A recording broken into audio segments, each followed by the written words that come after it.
This video is sponsored by Card Kingdom. You can visit their store by using my referral link in the description below.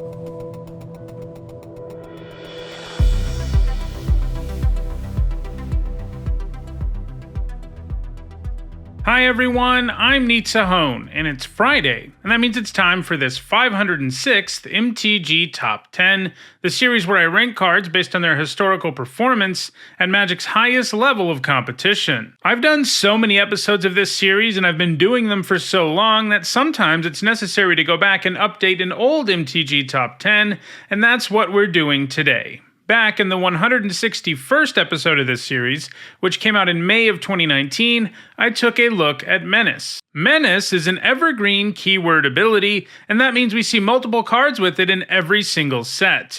A creature with Menace can only be blocked by 2 or more creatures, so it grants some pretty significant evasion. It appears the most frequently on black and red, and is the most common type of evasion those colors receive. As a keyword, Menace was only introduced relatively recently, making its debut in 2015's Magic Origins. However, the effect is much older than that, having made its debut in 1994's Fallen Empires, where it appeared on Goblin War Drums. Still, the effect did not start to become regularly utilized until 2015. There has been a ton of turnover on this list, with only 5 cards that made it on the 2019 version still on it today, and there isn't a single card on the list that occupies the same slot that it was in last time. And this all makes a lot of sense, as the number of Menace cards has more than doubled over the last 3 years. To qualify for this list, a card had to either have Menace or be able to grant Menace to a creature.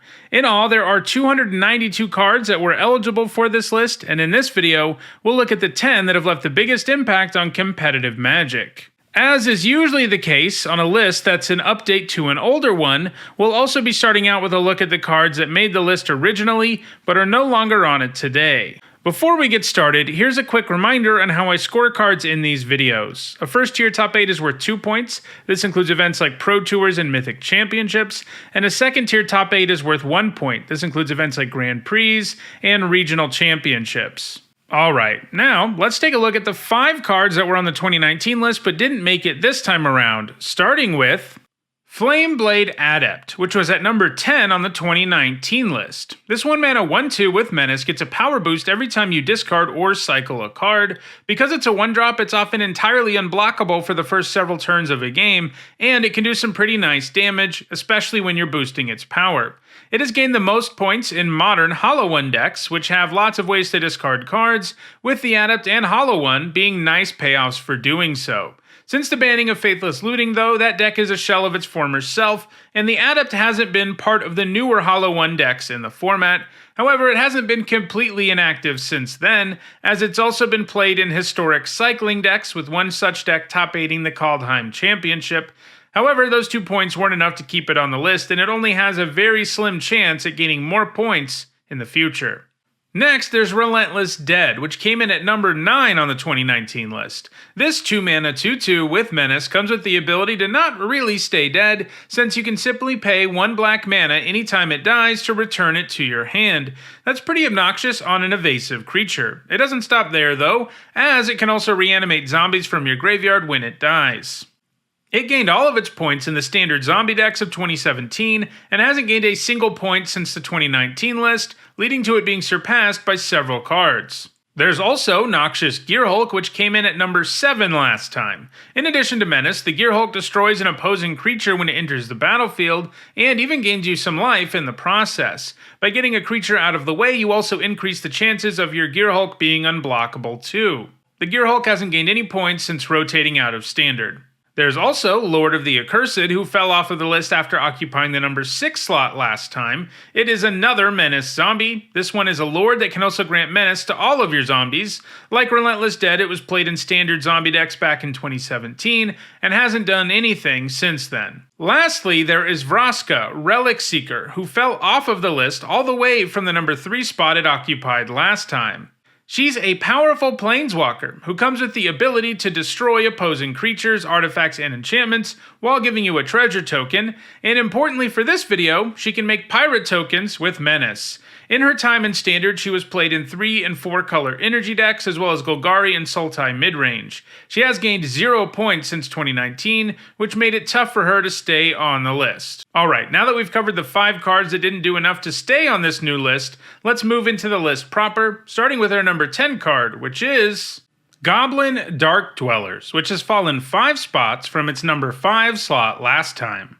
This 5 mana 4/4 with Menace lets you cast cheap spells from your graveyard for free when it enters the battlefield, often allowing you to get a 2-for-1 by casting a removal spell. This makes it particularly attractive in spell-based control decks where Dark Dwellers can perform the double duty of being removal and a potential win condition. It was played in decks like Grixis and Rakdos Control in Standard. It's also very recently started to find significant success in both Pioneer and Modern. In Pioneer, that success has come in Rakdos midrange, and in Modern, it's played in Glimpse of Tomorrow combo decks. The goal of that deck is to cascade into the Glimpse and target everything you can on your board to get new permanents. If you manage to hit Goblin Dark Dwellers with one of those triggers, it can then cast Glimpse again from the graveyard and generate some more value. Chaining them together can eventually win you the game with a variety of enter the battlefield and landfall triggers. While it has only gained 6 points since the 2019 list, 5 of those points have come in 2022, so it has some real potential to hold on to a spot on this list going forward. However, it has some tough competition, as most of the cards in front of it also look like they have pretty bright futures. At number 9, it is Sejmore Witch, which didn't even exist when the 2019 list was made. The Witch gives you a ton for only 3 mana. She of course has Menace, but she also comes with Ward, which in this case means your opponent has to pay 3 life just to target her, and that helps to make sure that the Witch generates at least some value every single time you cast her. The most powerful of these abilities, though, is its Magecraft trigger, which gives you a 1/1 pest token every time you cast or copy an instant or sorcery. Generating a 1/1 token every time you cast a spell has proven to be a very powerful ability, as illustrated by cards like Young Pyromancer and Monastery Mentor. The Witch was only moderately successful in Standard, seeing play in some black control decks, but like Young Pyromancer and Monastery Mentor, she's been quite successful in the Eternal formats. In Legacy, she has gained points in Arclight Phoenix and Delver of Secrets decks, and in Vintage, the format where it has done the most work, it's played in spell decks alongside Dreadhorde Arcanist, and has even led to the birth of a Dimir Witch deck that gets its name from the Sejmore Witch herself. The Witch is in a great spot to keep gaining points going forward, and because of its Eternal format success, it may have more longevity than some of the other cards on this list.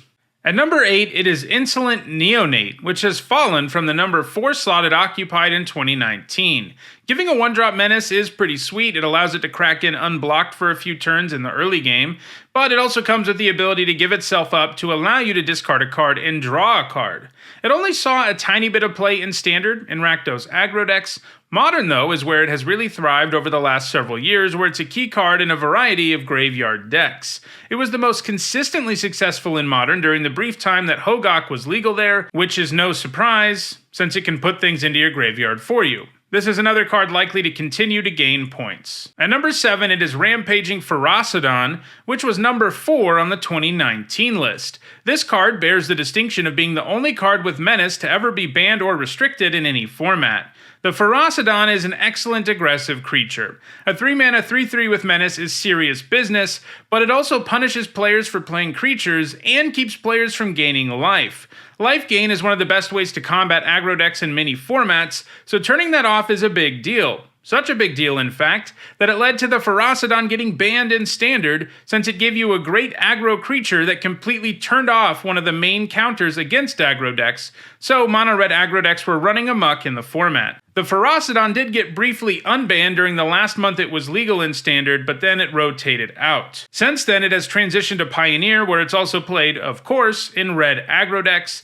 It's going to keep seeing play in Pioneer going forward. At number 6, it is Massacre Girl, a card that didn't even exist at the time of the 2019 list. Massacre Girl is a 5-mana 4/4 with Menace that comes with a really neat enter the battlefield trigger. She gives -1/-1 to everything but herself, and anytime a creature dies, that turn she does it again. On most boards, this ends up chaining together several instances of -1/-1, often enough of them that she is the only thing left standing in the aftermath. And because she has Menace and the board is now clear, she's not likely to be blocked anytime soon. She saw a lot of play in Standard, especially in control decks. She's also gained a few points in Pioneer Traverse the Ulvenwald decks, which run a singleton copy of her to search up, as grabbing her at a time when she wrecks the board is of course super powerful. She hasn't gained any points so far in 2022, and she may not be able to stay on this list in the long run. At number 5, it is Lolth, Spider Queen, another card that wasn't around at all in 2019. Lolth is a fairly impressive planeswalker who gets here because of her ability to make 2/2/1 spiders with Menace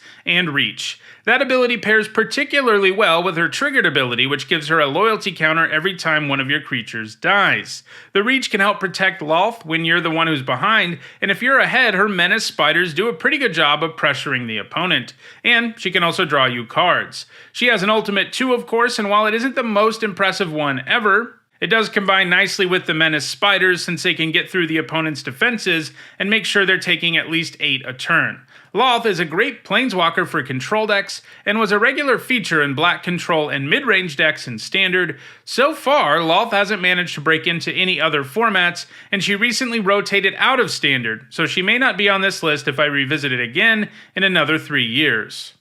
At number 4, it's Grief, another new Menace creature. This one is packing all kinds of power, just like all the other cards in this cycle of incarnations from Modern Horizons 2. Like all of those, when it enters the battlefield, it has an effect. In this case, you get to make your opponent discard a non-land of your choice, and it also has Evoke, and you don't even have to pay mana when you evoke it. That said, if you do evoke it, the creature gets sacrificed right away, but you still get that enter the battlefield ability. Grief does a great job of disrupting the opponent whether you evoke it or cast it normally, but if you do cast it normally, you do get a creature with Menace. Modern Horizons cards are never legal in any formats other than Modern Legacy and Vintage, but Grief hasn't let that hold it down as it has seen significant play in all 3 formats. It can be particularly spicy in decks that can recur it after evoking it earlier in the game, like in Modern Living End and Legacy Reanimator, making them discard early and then getting Grief back as a real board presence that makes them discard again is just nasty. Grief is going to keep gaining points, and it has a very real shot at someday being the number 1 card on this list. At number 3, it is Glint Sleeve Siphoner, which fell 1 spot from its 2019 position. The Siphoner makes great use of its Menace because every time it attacks it generates energy. You can use that energy for all kinds of things, but the Siphoner can also use it itself to let you draw cards. The great thing is that it only needs to attack and survive once to net you that card, and thanks to Menace, if you play this on turn 2, that's not going to be very difficult. Early on in its time in Standard, it was played in energy decks, but those eventually got banned out of existence. It then managed to find a place in the wake of those bannings, including in mini decks that didn't have any other ways to produce energy, as its ability was enough to make the card worth it. It was also played in winding Constrictor decks where it could generate extra energy. It hasn't gained any points outside of Standard, and it hasn't gained any points at all since 2019. Its score was high enough from Standard alone that it didn't fall too far this time, but as we've seen, there are a whole lot of cards behind it that are actively putting up points, so it isn't going to be so lucky next time. At number 2, it is Kari Skyship Raider, who was dethroned from her number 1 spot on the list. She combines Menace with First Strike, which is a nasty combination, as it reduces the options your opponent has for effectively blocking it, since First Strike can kill a smaller creature before combat, and that means she'll be harder to kill. On top of that, Kari Zev brings a Ragavan token with her every time she attacks, and as a result, she does massive amounts of damage early, especially if you have removal to clear blockers out of the way. During its time in Standard, it was played in lots of mono-red aggro decks. Near the end of her time in Standard, she was also played in Rakdos aggro, and more recently, she's been played in Pioneer red deck wins, where she's likely to continue to add to her score. However, it probably isn't going to be enough to pass the number 1 card on the list, which is Hive of the Eye Tyrant, which is another card that didn't exist back in 2019, making it all the more impressive that it has a fairly firm hold on the number 1 spot on this list. Creature lands are great because, well, they're lands that can become creatures. It can produce mana when that's what you need, but it can turn sideways too. It's also immune to sorcery speed removal, including most board sweepers. When it's a creature, Hive of the Eye Tyrant has Menace, and it even hates on the graveyard. The whole cycle of Forgotten Realm creature lands is pretty sweet, since they can even enter the game untapped in the early game. This led to most 1 and 2 color black decks in Standard, running at least 1 copy of the Hive, and this is true to a lesser extent in Pioneer and Historic. This status as an auto-include in so many decks means that Hive of the Eye Tyrant is unlikely to ever relinquish its number 1 spot. So, those are the 10 Menace creatures that have left the biggest impact on competitive Magic. If you're in need of some hard-to-block creatures, check out the description where you can find a direct Card Kingdom link for each of them. If you want to make sure you catch future episodes of this series, don't forget to subscribe. If you want to catch up on the over 500 other MTG Top 10s, including many more that look at keyword abilities and mechanics, you should see the playlist on your screen shortly. Thanks for watching.